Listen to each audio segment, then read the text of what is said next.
Continuamos en directo en Cantabria por la mañana. Un minuto pasa de la 1 en punto de la tarde. Ya saben que cada 15 días la calle pregunta, ustedes preguntan y Fernando Pérez responde. Fernando, muy buenos días. Hola Lucía, Además, buenos días. 3 preguntas en concreto las que nos han hecho hoy los vecinos de la zona y de mera plena actualidad. Si te parece, para no perder ni un solo minuto, escuchamos la primera y Fernando responde. Vamos a ello. ¿Por qué en España dejan entrar a tanto extranjero sin estar con papeles? Ahí tenemos esa primera pregunta que además este ciudadano de Santander nos comentaba antes de hacerla que creía que no la íbamos a emitir. Pues lógicamente sí la emitimos. Fernando Pérez va a responder a su pregunta para que también vean que nosotros aquí no censuramos a nadie. Fernando. Faltaría más, no más. contaríais conmigo. Pregunta bien intencionada y en mi opinión, y que me perdone, y no estoy pensando solamente en esa persona, insisto, bien intencionada, sino desinformada, ¿no? Y como consecuencia, en mi opinión, de un asunto político que se está produciendo en España recientemente, que yo lamento, a diferencia de otros países, sobre todo en Europa, incluso en Estados Unidos, donde, está muy en primera instancia el debate sobre la inmigración ilegal, ¿no? Porque es verdad que el tema de la inmigración da para conceptualmente, para hablar de distintas emigraciones, ¿no? No es igual la migración que se produce, por ejemplo, de las personas que vienen de América Latina, que en fin, son compañeros nuestros desde el punto de vista del idioma, nada tiene que ver con la migración que viene del este, sobre todo los países del este, Rumanía sobre todo, y sobre todo yo creo que la gran preocupación, no sé si de este señor, pero en general la migración que viene del sur de África, ¿no? Tiene que ver con que el cambio de liderazgo del Partido Popular, donde Rajoy era más ponderado en estos asuntos, desde que lo ha dejado y está casado, ha hecho un eje, político, el denunciar la inmigración con pocos matices, y yo lo siento, ¿no?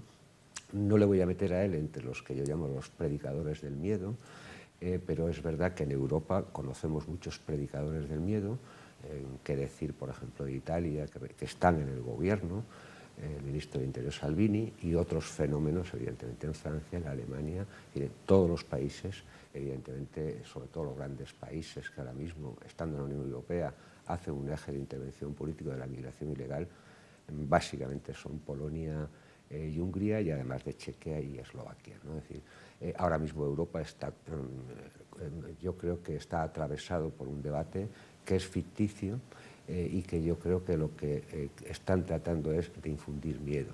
Yo por eso siento que esa persona lo hace con miedo y yo lo que quiero es simplemente hacer algunos apuntes para contextualizar realmente lo que es la inmigración, irregular, y lo que son otras corrientes de migración. Solo ha sido un principio que yo siempre tengo que decir. España recientemente ha sido un país de inmigración. En los años 60 del pasado siglo, 1960 y años siguientes, hubo una corriente de migración profunda, porque España era un país con una crisis económica, con un Estado muy deteriorado, y muchos de nuestros conciudadanos tuvieron que hacer la migración. Por tanto, yo apelo a la memoria histórica de la gente cuando reflexiona sobre estos aspectos que son sensibles y que al fin y al cabo afectan a vidas humanas, que tengan en cuenta esta circunstancia, además de otras, ¿no? Pero en todo caso, por dar algunas pinceladas de lo que supone la inmigración ilegal. Es decir, primero, España, que es un país de pleno derecho de la Unión Europea y un país plenamente democrático, se rige por tratados internacionales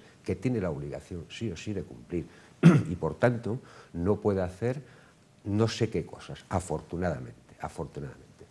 En términos de algunos datos de fuentes, muy fidedignas, es decir, no vale recurrir, como hace el presidente Pepe Casado, a no sé qué estadísticas que existen. Yo tengo alguna fuente documental, que es el Ministerio del Interior y el INE, o sea, por tanto, fuentes fiables, fuentes que dependen de la Administración Central, que dicen que, algunos datos que tengo apuntados para que se sepa, ¿no? Los regulares inmigrantes en España en el 2017 fueron 532.000 personas. Pero esto vale para toda la inmigración, la de Sudamérica, la del este y la de los africanos.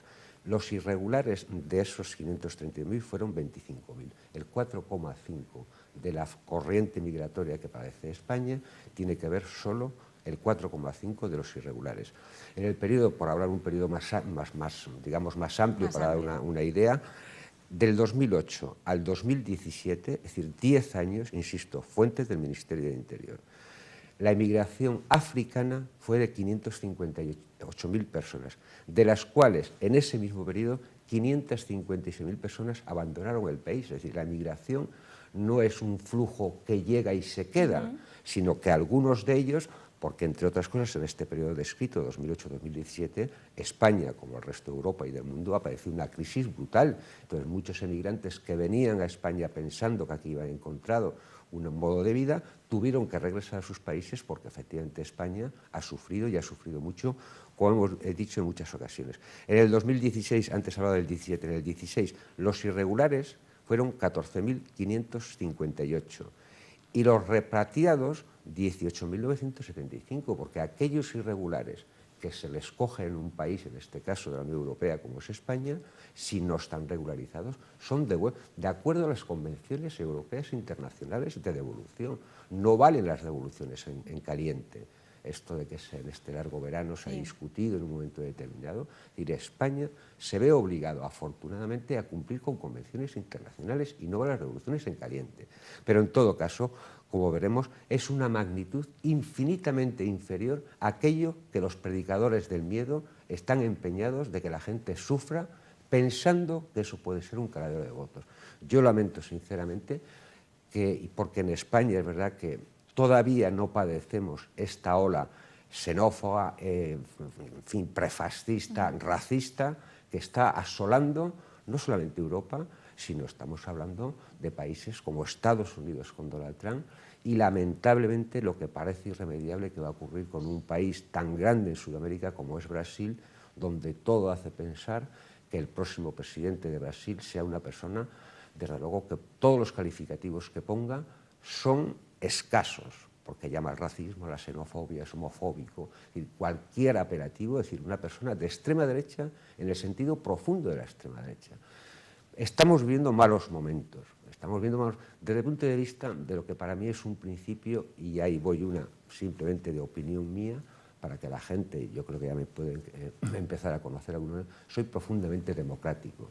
Hoy los demócratas tenemos, y no quiero ser alarmista, debemos de estar empezando a decir que la democracia, como lo entendíamos, corre riesgo, porque si no somos conscientes de que esto no ha acabado y puede empeorar, algún día nos podemos, y espero que no, lamentar de no haber hecho lo suficiente para que esta democracia, tal y como la conocemos en España, en Europa y en el mayor de los países posibles, siga siendo un principio inviolable. Porque ahora mismo, insisto, y no quiero ser alarmista, simplemente enviar una voz de alarma, y los demócratas convencidos, los demócratas de sentimiento, porque luego seremos de izquierda, seremos de derecha, pero hay algunos principios que se dice que son transversales, y es verdad, a las corrientes políticas relacionadas con los asuntos económicos y sociales, que ahí divergemos. Desde el punto de vista de la democracia, tenemos que ser conscientes de que estamos en un momento complicado.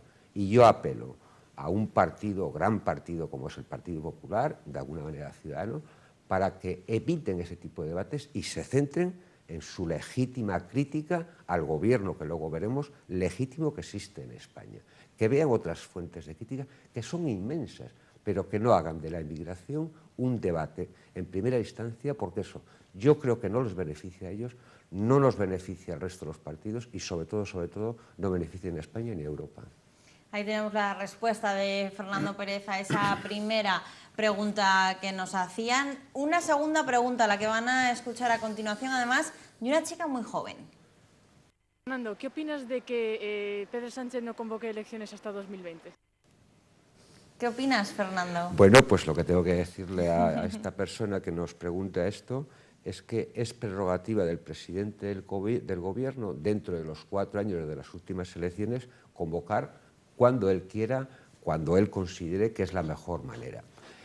Yo creo que subyace, no quiero por supuesto juzgar a esta chica, que seguro que hace una pregunta también bien intencionada, desde el punto de vista de una corriente que se está deslizando en algunos sectores, no todos de la derecha, de que poco menos que Pedro Sánchez es un ocupa con K de la Moncloa, ¿no?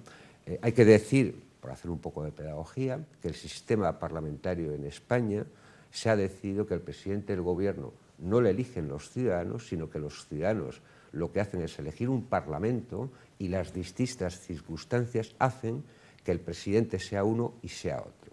Uno, dos, en la Constitución está perfectamente previsto la moción de censura y, como se sabe, en España tiene que ser positiva. Es decir, que no solamente se trata de presentar y votar un programa, sino que lleva parejo el cambio de presidente, hasta tal punto de que todo el mundo sabe que ha habido en distintos momentos distintas mociones de censura, que es verdad que hasta el pasado mes de finales de mayo, principios de junio, no habían triunfado. Por tanto, Pedro Sánchez es el presidente legítimo de los españoles, elegido por la Cámara que han elegido todos los ciudadanos y que nuestro sistema constitucional prevé estas circunstancias. Y por tanto, a partir de ese momento, principios de junio, Pedro Sánchez, hasta mediados del mes del 2020, junio, creo que fueron las últimas elecciones en el 16, puede decidir convocar de manera inmediata o no. Es verdad y sabemos de la debilidad parlamentaria, porque la moción de censura fue apoyada de mayoría absoluta por una serie de fuerzas discrepantes entre sí, con, digamos, intereses diferentes, ¿no? Sabemos que sobre todo está apoyada por Podemos y a partir de ahí por sectores del nacionalismo, incluso del independentismo, que hacen que esa moción de censura haya servido para que el presidente Sánchez sea presidente del gobierno, pero que es verdad que desde el punto de vista parlamentario se ve sometido, porque hay que recordar que los socialistas solo tenemos 85 diputados de los 176, ¿no?